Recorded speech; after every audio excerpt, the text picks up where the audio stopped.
બાળમિત્રો, આજે આપણે વર્તુળ આલેખ ભણવાના છે. તો એ પહેલાં આપણે વર્તુળને બરોબર સમજીશું. જો કે તમે જાણો છો કે આ વર્તુળ છે. હવે આ વર્તુળ એ કમ્પ્લીટ ગોળ વર્તુળ, જો એનું કેન્દ્ર લેવામાં આવે તો કેન્દ્રથી સરખા ધન અંતરે આવેલા તમામ બિંદુઓનો ગણ વર્તુળ કહેવાય એવું તમે જાણો છો. તો આવા વર્તુળના કેન્દ્રથી જો એને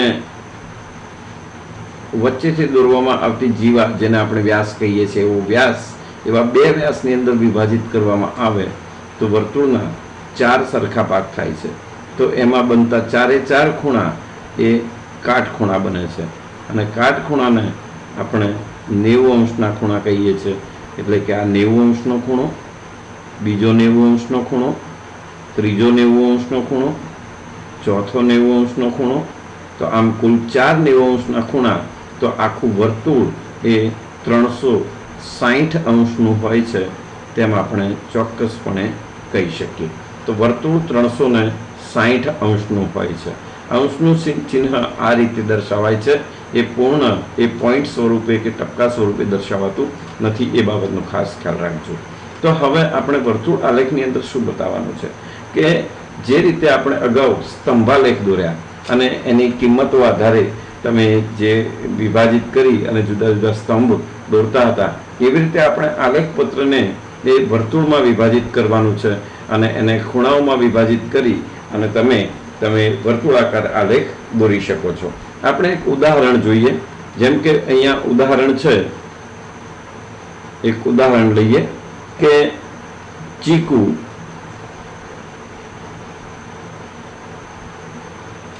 $18 કિલોગ્રામ, એવી રીતે દ્રાક્ષ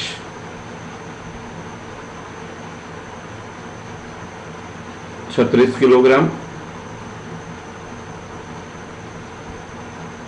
એવી જ રીતે તરબૂચ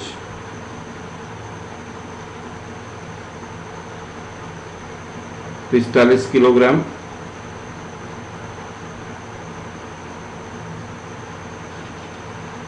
એવી રીતે કેરી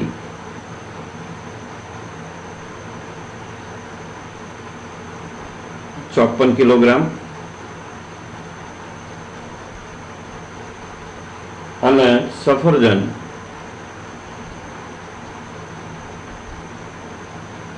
27 કિલોગ્રામ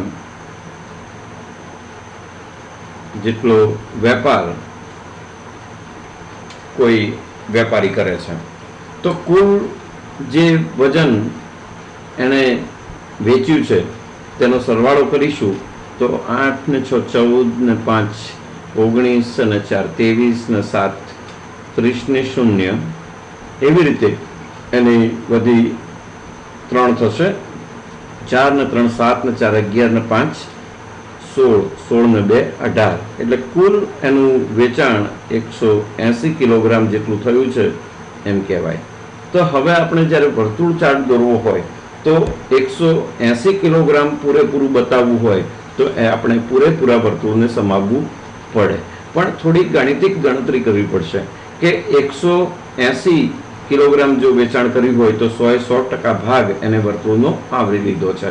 એટલે કે 180 કિલોગ્રામ બરાબર 360 અંશ પૂરેપૂરા આવરી લીધા એમ કહેવાય. માની લો કે આપણે ચીકુની વાત કરવી છે, પણ ચીકુએ કેટલો ભાગ આવર્યો તો ચીકુ 18 કિલોગ્રામ છે. તો આ રીતે આપણે એનું પદ મૂકી શકીએ. બંનેનો ક્રોસ ગુણાકાર આ રીતે થાય અહીંયા. તો ગુણાકાર શું થશે? 18 ગુણ્યા 360 અને ભાગ્યા 180. તો અહીંયા અંશ માપ આપણને મળશે 36 અંશ. તો જે વર્તુળાકાર ભાગ છે એમાંથી 36 અંશ જેટલો ભાગ અંદાજે ચીકુના વેપારની અંદર થયો છે. માની લો કે અહીંયા આપણે ફરથી એક એવું વર્તુળ દોરીએ અને એમાં એ વર્તુળની અંદર આપણે 4 ભાગ કરી દઈએ તો આપણને 45 45 હવે 90 અંશના એવા ખૂણા મળશે. તો એમાંથી આપણે અહીંયા 0 લઈએ તો અહીંયા એક્ઝેક્ટ 90 અંશ થાય, અહીંયા 180 અંશ થાય, અહીંયા 270 અંશ થાય. તો આખું વર્તુળ પૂરું થાય એટલે 360 અંશ 0 એ આવીને અટકે. તો અહીંથી આપણે માપ ગણવાનું ગણીએ તો 90 અડધા કરી તો 45 થશે. તો 45 થી થોડું ઓછું આપણે અહીં લઈએ તો લગભગ આટલે 36 અંશ થશે. તો આટલો ભાગ એ ચીકુ માટેનો આલેખ થયો કહેવાય. એવી જ રીતે આપણે દ્રાક્ષની વાત કરવી છે તો આ આપણે પહેલા ચીકુ માટેની ગણતરી કરી. અહીંયા આપણે થોડી નંબર 2 કરી અને દ્રાક્ષ માટે ગણતરી કરીએ. તો દ્રાક્ષ માટે પણ પદ એ જ રીતે મૂકીએ તો 36 kg છે તો 36 ગુણ્યા 360 ભાગ્યા 180 કરવામાં આવે તો 0 ઉડી જશે, 18 દુ 36 થશે. તો 36 દુ 72 અંશ જેટલું માપ એ દ્રાક્ષ માટે થશે.